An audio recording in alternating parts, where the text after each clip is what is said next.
Everybody, मैं हूँ वर्षा। स्वागत है आपका निवेशोलॉजी में। आज हम बात करेंगे एमी ऑर्गेनिक्स के बारे में। अब रिसेंटली इसके रिजल्ट्स भी आए हैं, हम उसकी भी बात करेंगे और टेक्निकली एमी ऑर्गेनिक्स करती क्या है हम उसकी भी बात करेंगे। सो बिजनेस मॉडल हम इन डिटेल में देखेंगे। अब एमी ऑर्गेनिक्स क्या करती है? सो बेसिकली आपके जो फार्मास्यूटिकल्स एपीआई होते हैं, एक्टिव फार्मा इंग्रेडिएंट, एपीआईज को बनाने के लिए कुछ इंटरमीडिएट्स लगते हैं। एक तरह से आप केमिकल समझ सकते हो, ठीक है। सो अगर आप वैल्यू चेन देखोगे तो कैसा होता है कि की स्टार्टिंग मटेरियल होते हैं, आपके इंटरमीडिएट्स होते हैं, एपीआई होता है, फिर फॉर्मुलेशंस होते हैं, राइट। सो एमी ऑर्गेनिक्स बेसिकली क्या करती है, जो इंटरमीडिएट है, जो एपीआई बनाने के लिए जो इंटरमीडिएट्स लगते हैं, एमी ऑर्गेनिक्स वो इंटरमीडिएट्स बनाती है, सिंपल। अब एमी ऑर्गेनिक्स एपीआई नहीं बनाती है, एमी ऑर्गेनिक्स इंटरमीडिएट्स बनाती है। मैंने बहुत लोगों को बोलते हुए सुना है कि एमी ऑर्गेनिक्स एपीआई बनाती है। नहीं, एमी ऑर्गेनिक्स इंटरमीडिएट्स बनाती है। ओके, एपीआई को लगने वाले इंटरमीडिएट्स ना। अब यहाँ पर अगर आप देखोगे कि इनके ऑलमोस्ट 17 थेरेपेटिक एरियाज में ये लोग एपीआईज बनाते हैं। मतलब क्या, आपका एंटी कैंसर हो गया, ओके, एंटी डिप्रेसेंट हो गया, एंटी पार्किंसन हो गया, anti retroviral, anti inflammatory, anti psychotic. So basically जो ये high growth high margin therapeutic areas हैं, सो यहाँ पर बेसिकली एमी ऑर्गेनिक्स फोकस करती है। तो ऑलमोस्ट इन्होंने 450 फार्मा इंटरमीडिएट्स कमर्शलाइज डेवलप किए हैं, कमर्शलाइज किए हैं।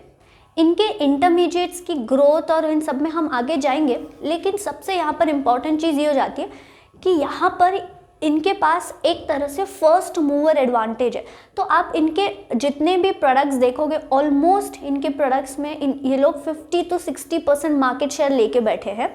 सो ऐसा क्यों? क्योंकि ये लोग फर्स्ट मूवर एडवांटेज इनको मिल जाता है। मतलब क्या कि दूसरा कॉम्पिटिटर आए, दूसरा प्लेयर आए, उसके पहले ही ये लोग ऐसे नीश मॉलिक्यूल्स बना देते हैं।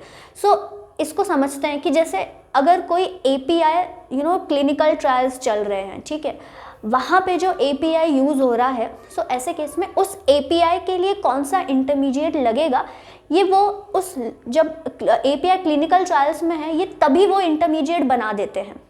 सो ये इनको कैसे समझ में आता है? तो कभी कभी क्या होता है कि वो एपीआई कंपनी, जो एपीआई बनाने वाली कंपनी है, वो ही इनको अप्रोच करती है कि हम ऐसा ऐसा बना रहे हैं, हमको ऐसा ऐसा इतना इतना इंटरमीडिएट लगेगा। तो आप एक तरह से बोल सकते हो कि कस्टम सिंथेसिस का थोड़ा बहुत ये काम करते हैं कि भाई, जो अगर सपोज मैं एपीआई बनाने वाली कंपनी हूँ, तो मैं बोलूँगी कि मैं ऐसा ऐसा एपीआई बना रही हूँ, मुझे ऐसा ऐसा इंटरमीडिएट आपको बना के देना है।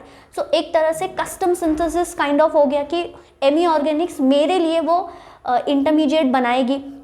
एक ये चीज़ हो जाती है। सेकंड चीज़ ये हो जाती है कि जब ये लोग, इनकी एक डिपार्टमेंट ही है जो ये सर्च करते हैं कि कौन सा एपीआई क्लिनिकल ट्रायल में है या लॉन्चिंग इसमें है। सो बहुत सारा डेटा भी इनके पास होता है, जर्नल्स और ये सब डेटा होता है। तो उससे इनको समझ में आता है कि ऐसा ऐसा एपीआई है और उसके लिए ये लोग इंटरमीडिएट बनाना शुरू कर देते हैं। एक चीज़ ये हो जाती है। तो दूसरा कोई आए, दूसरा कॉम्पिटिटर आए, इसके पहले ही ये लोग वो डेवलप करना शुरू कर देते हैं। तो जब एपीआई फेज़ 1 फेज़ 2 पे है, तभी ये लोग डेवलप करेंगे और कमर्शलाइजेशन तक ये लोग उनके साथ रहेंगे एंड पोस्ट कमर्शलाइजेशन तक भी रहेंगे। इनका सेकेंड मॉडल ये है कि ये लोग फेज़ 3 फेज़ 4 पे, मान लो वो एपीआई है और ऐसे केस में ये लोग उसका इंटरमीडिएट बना तो देंगे, लेकिन हो सकता है कि उस इनोवेटर को ना बेचे, ये दूसरे किसी इनोवेटर को बेचे या दूसरे जेनरिक कंपनीज जो हैं, जो जेनरिक एपीआईज कंपनीज हैं, उनको बेच देंगे ये। तो यहाँ से बेसिकली इनका बहुत बिगर वॉल्यूम आता है। हम जेनरिक से ये और कैसे पैसे कमाते हैं, हम ये आगे इसकी बात करेंगे। सो यहाँ सबसे अच्छी चीज़ क्या है कि एक तो अगर मैं एमी ऑर्गेनिक्स हूँ, तो मैं पहले ही ये डेवलप कर रही हूँ मॉलिक्यूल। जब कोई और इस मॉलिक्यूल पे ध्यान ही नहीं दे रहा है, मैं ही पहले ये मॉलिक्यूल डेवलप कर रही हूँ। उसके बाद I sit for 7 to 8 years, जब तक वो प्रोडक्ट मैच्योर हो, और उसके बाद I will be king in that product, right. So ये बेसिकली एक तरह की उनकी स्ट्रैटेजी है प्रोडक्ट्स की। अब अगर आप इनके कस्टमर्स देखोगे तो ऑलमोस्ट इनके पास मोर देन 150 कस्टमर्स हैं, इंटरनेशनल कस्टमर्स इंक्लूडेड। अगर मैं डोमेस्टिक कुछ कस्टमर्स की बात करूँ तो आपने ये नाम सुने होंगे, लॉरस लैब, कैडिला हो गया, सिप्ला हो गया। और अगर हम कुछ एक्सपोर्ट कस्टमर्स की बात करें तो काफ़ी यहाँ पर भी काफ़ी बड़े बड़े जो कंपनीज़ हैं वो इनकी कस्टमर्स हैं। अब अगर आपको इनका प्रोडक्ट पोर्टफोलियो दिख रहा होगा तो लेफ्ट साइड में क्या है, सारे APIs के नाम है, ओके। और उसके बाद आप देखोगे कि की फार्मा इंटरमीडिएट है सप्लाइड बाय एमी ऑर्गेनिक्स। तो इन API के लिए इतने सारे जो इंटरमीडिएट लगते हैं, सो जैसे कि बेसिकली जो ट्राजोडोन है एक API, सॉरी अगर मैं नाम गलत ले रही हूँ, तो उसके लिए कितने इंटरमीडिएट है, ऑलमोस्ट 3 इंटरमीडिएट है। तो ये इंटरमीडिएट बेसिकली एमी ऑर्गेनिक्स बनाती है। अब यहाँ पर आप देखोगे ग्लोबल मार्केट शेयर, आप देखो ऑलमोस्ट 80 to 90% मार्केट शेयर इनके पास है।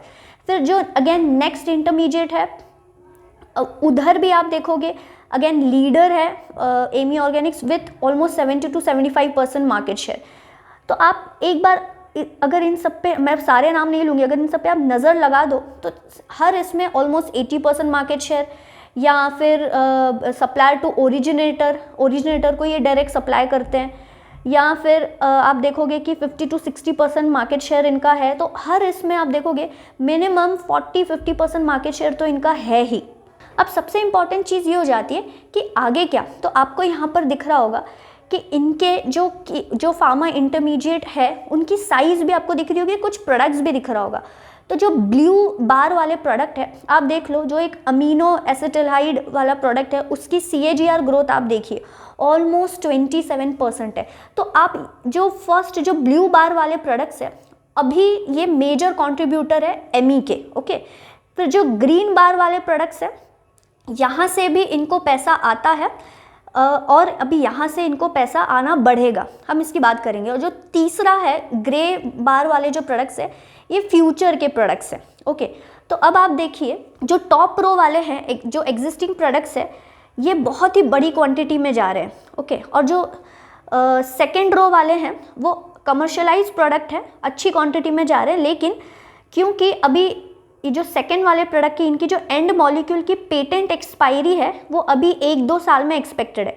जैसे ये पेटेंट एक्सपायर हो जाएगा, ये प्रोडक्ट्स इनके बड़े प्रोडक्ट्स बनेंगे जो फर्स्ट रो, जो ब्लू वाला रो है, ब्लू बार वाला रो है, उसको रिप्लेस करेंगे। सो अभी भी ये ग्रीन बार वाले जो प्रोडक्ट्स हैं ये अभी भी अच्छी क्वांटिटी में जाते हैं, लेकिन एक बार पेटेंट एक्सपायरी हो गई उसके बाद टॉप वाले प्रोडक्ट्स को ये रिप्लेस करेंगे। थर्ड रो जो है, these are futuristic product. So technically जैसे मैंने आपसे कहा कि ये लोग बहुत ही जल्दी डेवलप कर लेते हैं मॉलिक्यूल और फिर they wait for those product for patent expiry. एक बार उनकी पेटेंट एक्सपायरी हो गई, फिर जब जेनरिक प्लेयर्स आ जाएंगे, जब जेनरिक एक बार पेटेंट एक्सपायरी हो गई, फिर जब जेनरिक प्लेयर्स आ जाते हैं फिर उनको ये बहुत अच्छे से बहुत वॉल्यूम में बेचते हैं और वहाँ से बहुत रेवेन्यू आता है। तो अब अगर आप देखोगे कि जो फर्स्ट ब्लू वाला जो रो है, ओके, थोड़ा कंफ्यूज मत होना, मैं इतने सारे नाम नहीं बोल पाऊंगी, इसलिए मैं ब्लू, ग्रीन और ग्रे की बात करूंगी, ठीक है। तो जो पहला ब्लू वाला रो है, सो फर्स्ट प्रोडक्ट अगर आप देखोगे ऑलमोस्ट 27% CAGR ग्रोथ एक्सपेक्टेड है, आगे भी यहाँ से अच्छी ग्रोथ एक्सपेक्टेड होगी। लेकिन जो सेकेंड एंड थर्ड प्रोडक्ट है ये जेनरिक को भी जाता है और एज वेल एज इनोवेटर को भी जाता है। लेकिन यहाँ पे आप देखोगे, यहाँ पर ग्रोथ देखो आप, CAGR growth 5.1% CAGR growth, okay. या अगर आप दूसरे की देखोगे तो 4.8% ग्रोथ। तो यहाँ ये मेच्योर हो चुके हैं बेसिकली प्रोडक्ट और इनकी ग्रोथ स्लो है। अब क्या, अब आगे क्या करेंगे जब ये मेच्योर हो गए हैं, तो जो इनके ग्रीन बार वाले प्रोडक्ट्स हैं ना, ये इनको रिप्लेस कर देंगे, ओके। यहाँ पर आप ग्रोथ देखो 23% CAGR growth, 21% CAGR growth, 18% CAGR growth. तो अब जो हाई वॉल्यूम कहाँ से आएगा, ये ग्रीन वाले प्रोडक्ट में से आएगा। और ये जो ग्रीन वाले प्रोडक्ट्स हैं, बेसिकली ग्रीन बार वाले प्रोडक्ट्स हैं, इनकी पेटेंट एक्सपायरी नियर फ्यूचर है। एंड नाउ जब जैसे ये पेटेंट एक्सपायर हो जाएगा, this product will pick up and generate almost 25 to 30% CAGR growth आप एक्सपेक्ट कर सकते हो इन प्रोडक्ट्स में से। और जो थर्ड रो प्रोडक्ट है, अगेन पेटेंट एक्सपायरी अगर आप इनकी देखोगे तो 2035 की है, ओके। सो स्लो, यहाँ पर स्लोली ये रेवेन्यू जनरेटर बनेगा, अभी नहीं, क्योंकि अगेन जैसे पेटेंट एक्सपायरी हुई उसके बाद इनके प्रोडक्ट्स एकदम हैवी वॉल्यूम में बिकते हैं। तो 2035 तक इसकी पेटेंट एक्सपायरी है, उसके बाद ये रेवेन्यू जनरेटर बनेंगे फ्यूचर में। सो मुझे ऐसा लगता है कि यहाँ से आप नॉर्मली कंपनी से आप 20 to 25% revenue growth achieve expect कर सकते हो। आई होप आपको वो प्रोडक्ट समझे होंगे, एटलीस्ट एक आइडिया आया रहेगा कि यहाँ की फ्यूचर ग्रोथ कैसे आने वाली है। अब बात करते हैं इनके स्पेशलिटी केमिकल्स की। सो बेसिकली इन्होंने अभी हाल ही में कंपनी एक्वायर की है गुजरात ऑर्गेनिक्स लिमिटेड। सो इसके पहले एमी ऑर्गेनिक्स का सिर्फ 5% ही स्पेशलिटी केमिकल्स से बिजनेस आता था, रेवेन्यू आता था। लेकिन अभी गुजरात ऑर्गेनिक्स लिमिटेड को एक्वायर करने के बाद दे आर एक्सपेक्टिंग कि ये 3 years down the line 25% revenue इनका स्पेशलिटी केमिकल से एक्सपेक्टेड है। ओके, सो 5% से 25% तक। नाउ अब यहाँ पर अगर स्पेशलिटी केमिकल्स की मैं बात करूँ तो ये लोग क्या बनाते हैं, तो अगेन जो आपके एग्रो केमिकल्स के लिए जो केमिकल्स लगते हैं, की स्टार्टिंग केमिकल्स जो लगते हैं वो ये लोग बनाते हैं। या आपके कॉस्मेटिक्स के लिए जो पैराबेन्स आपने सुना होगा, वो भी ये लोग बनाते हैं। सो बेसिकली आपके कॉस्मेटिक्स हो गया, आपके पिगमेंट्स एंड डाइज हो गए, देन एग्रो केमिकल्स हो गए, वहाँ पर जो भी स्पेशलिटी केमिकल्स यूज़ होते हैं वहाँ पे ये लोग गुजरात ऑर्गेनिक्स लिमिटेड के थ्रू केटर करने वाले हैं। सो ये हो गया इनका फार्मास्यूटिकल डिवीजन और इनका स्पेशलिटी केमिकल डिवीजन। और सबसे अच्छी चीज़ क्या है ना, ये लोग कुछ ऐसे मॉलिक्यूल्स बना रहे हैं जो आगे कुछ सालों में लॉन्च भी हो जाएगा। ऐसे मॉलिक्यूल्स जो अब तक सिर्फ चाइना बनाती थी या चाइना डोमिनेंट प्लेयर थी। सो ऐसे केस में they are going against China, right, कि जो चाइना ही सिर्फ कुछ मॉलिक्यूल्स बनाती थी या जो डोमिनेंट प्लेयर जहाँ पे उन मॉलिक्यूल्स में चाइना ही थी, वो मॉलिक्यूल्स ये कंपनी बनाना शुरू कर चुकी है और कुछ सालों में वो लॉन्च भी होने वाले हैं। और सबसे अच्छी चीज़ ये भी है कि कंपनी के पास ये जितने भी प्रोडक्ट्स बनाती है उसका जो प्रोसेस होता है, सो प्रोसेस पेटेंट है कंपनी के पास। So almost 8 process patents company के पास है और 3 ऑनगोइंग प्रोसेस में है। अब हम रिस्क की बात करते हैं। सो सबसे पहला रिस्क ये कि रॉ मटेरियल वॉलेटिलिटी, अगर रॉ मटेरियल प्राइसेस थोड़े इधर उधर होते हैं इनको फ़र्क पड़ेगा ऑफ कोर्स। लेकिन यहाँ पर एक और चीज़ है कि ऑलमोस्ट इनका 72 to 73% रॉ मटेरियल जो है ये लोग डोमेस्टिकली ही एक्वायर करते, डोमेस्टिकली ही लेते हैं। बाकी का जो 27% है ये लोग इंपोर्ट करते हैं, उसमें से भी 18% is dependent on China. Okay, so और सेकंड यहाँ पर चीज़ ये हो जाती है कि क्योंकि ये केमिकल कंपनी है तो यहाँ पे एक्सीडेंट्स, फायर का थोड़ा प्रॉब्लम हो जाता है। जैसे हाल ही में इनके फैक्ट्री में फायर हुई भी थी, but everything went on insurance covered था। बट एक यहाँ पर एक्सीडेंट्स एंड फायर का हर केमिकल कंपनी में थोड़ा बहुत रिस्क होता ही है। थर्ड इनका एक रिस्क आप बोल सकते हो कि जो इनके टॉप 5 कस्टमर्स हैं, सो बेसिकली वो ऑलमोस्ट 44% रेवेन्यू कंट्रीब्यूट करते हैं। सो ऐसा आपको ऊपर कॉन्सेंट्रेशन रिस्क दिख रहा है, लेकिन यहाँ पर ये भी मैं आपको बता दूं कि जो इनके टॉप 5 कस्टमर्स है बेसिकली वो सिर्फ एक मॉलिक्यूल नहीं लेते हैं। तो मिनिमम 5 मॉलिक्यूल्स जो हैं, 5 कोई कस्टमर जो टॉप 5 कस्टमर से कोई कस्टमर 5 मॉलिक्यूल्स लेगा, कोई कस्टमर 6 मॉलिक्यूल्स लेगा, 7 इंटरमीडिएट्स लेगा, 9 इंटरमीडिएट्स लेगा, राइट। सो एक मॉलिक्यूल कोई भी कस्टमर सिर्फ एक मॉलिक्यूल नहीं लेता है, इनसे 5-6 मॉलिक्यूल्स लेता ही है। लेकिन यस, ऑन द टॉप जो टॉप 5 कस्टमर्स है वो 44% रेवेन्यू कंट्रीब्यूट करते हैं। और एक चीज़ आपको यहाँ ध्यान देनी है कि आपको इनका इन्वेंट्री लेवल ट्रैक करना पड़ेगा, ओके। और जो डेटर्स डेज हैं, जो डेटर है बेसिकली आपको ज़्यादा दिख रहे होंगे, वो इसीलिए क्योंकि जो गुजरात ऑर्गेनिक्स लिमिटेड इन्होंने एक्वायर किया था तो उनके डेटर्स भी यहाँ पे एडिशन हो गए, तो इस वजह से आपको डेटर्स थोड़े ज़्यादा दिख रहे होंगे। अब हम थोड़े नंबर्स की बात करते हैं। तो अगर आप सेल्स देखोगे तो मार्च 2017 में जो 160 करोड़ था, आज वो ऑलमोस्ट 341 करोड़ हो चुके हैं। अब यहाँ पर सबसे इम्पॉर्टेंट चीज़ ये है कि आप इनके मार्जिन्स देखिए। मार्जिन्स, अगर मैं एबिडा मार्जिन्स की बात करूँ, सो FY19 में जो ऑलमोस्ट 17% के आसपास थे, आज वो 21 में ऑलमोस्ट 23% के आसपास हैं, ओके। अब यहाँ पर एबिडा मार्जिन क्यों इंक्रीज़ हुआ है हम उसकी बात करेंगे। तो एक तो क्योंकि इनके जो कुछ प्रोडक्ट्स थे, जो प्रोडक्ट मिक्स चेंज होने की वजह से कुछ प्रोडक्ट्स ने हायर रियलाइजेशन दिया, उसके वजह से एक तो मार्जिन आपको अच्छे मिले, मतलब यील्ड अच्छी मिली, एक चीज़ ये होगी। सेकंड चीज़ ये होगी कि इन्होंने अपने टॉप प्रोडक्ट, जो इनका टॉप प्रोडक्ट है उसका जो रॉ मटेरियल है जो इनको लगता था वो चाइना से मंगवाते थे, उसका अभी इन्होंने बैकवर्ड इंटीग्रेशन किया है। सो ऐसे केस में अगेन आपको मार्जिन्स और बड़े हुए दिख रहे हैं। अब यहाँ पर और एक इम्पॉर्टेंट चीज़ ये है कि इन्होंने जो गुजरात ऑर्गेनिक्स लिमिटेड एक्वायर किया था, सो वहाँ पर जो मार्जिन्स हैं वो इतने अच्छे नहीं हैं, ओके। क्योंकि गुजरात ऑर्गेनिक्स लिमिटेड मैनेजमेंट ने मार्जिन्स उनके बोल सकते हो कि आप जो ऑपरेटिंग एफिशिएंसी है वो इतनी अच्छी नहीं है और उसके वजह से उनके मार्जिन्स भी इतने अच्छे नहीं है। अब क्योंकि कंपनी इनके पास आ चुकी है, सो आगे जाके आपको मार्जिन सिमिलर लेवल पे देखने को मिल सकते हैं, एक आधा % इधर उधर। सो जो गुजरात ऑर्गेनिक्स लिमिटेड है उसका जो कम मार्जिन्स, अगर हम ब्लेंडेड मार्जिन्स देखें तो एक्चुअली मार्जिन्स अफेक्ट होने चाहिए, कम होने चाहिए, लेकिन क्योंकि इनके खुद के प्रोडक्ट्स के मार्जिन इतने बढ़ रहे हैं, सो ऐसे केस में यू कैन से कि वो गुजरात ऑर्गेनिक्स के मार्जिन्स एवरेज आउट हो जाएंगे।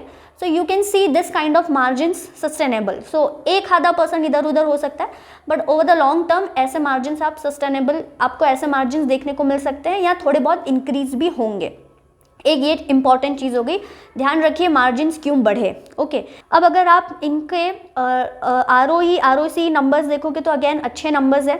और डेट अभी आप देखोगे, क्योंकि अभी इनके हाल ही में रिजल्ट्स आए हैं, तो डेट आपको इनका कम होते हुए दिखाई देगा। जो पहले जो इनका डेट था, IPO प्रोसीड से इन्होंने डेट पे ऑफ किया, तो अब डेट जाके थोड़ा कम हुआ है। अब अगर आप कंपाउंडेड सेल्स ग्रोथ देखोगे तो ऑलमोस्ट 3 इयर्स की 22% है। कंपाउंडेड प्रॉफिट ग्रोथ 3 इयर्स की 43% है। सो अच्छी ग्रोथ है।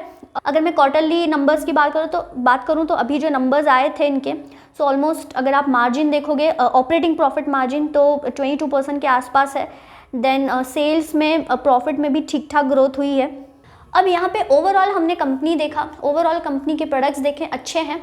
अब अगर इनका जो केपेक्स प्लान है, अभी केपेक्स कुछ आने वाला नहीं है, तो ऑलरेडी इन्होंने क्योंकि गुजरात ऑर्गेनिक्स को एक्वायर किया था, तो ऐसे केस में वहाँ की फैसिलिटी इनके पास मिली, और इवन आगे ब्राउनफील्ड केपेक्स करने के लिए भी इनके पास लैंड अवेलेबल है। ओके, सो केपेक्स अभी 2 साल तक आपको कोई केपेक्स नहीं देखने को मिलेगा, एक्सेप्ट मेंटेनेंस केपेक्स जो ऑलमोस्ट हर कंपनी करती है। सो अगर मैं एक रफ आइडिया लूँ, okay, not exact, rough idea लूँ, सो आज से 2 साल बाद, मतलब अभी 21 चल रहा है, सो 23 FY 23-24 के आसपास मुझे ऐसा लग रहा है कि 6.5 करोड़ के आसपास इनका रेवेन्यू हो सकता है। ओके, अगर थोड़ा रफली कैलकुलेशन किया जाए तो 6.5 करोड़ के आसपास इनका रेवेन्यू हो सकता है FY 23-24 के आसपास।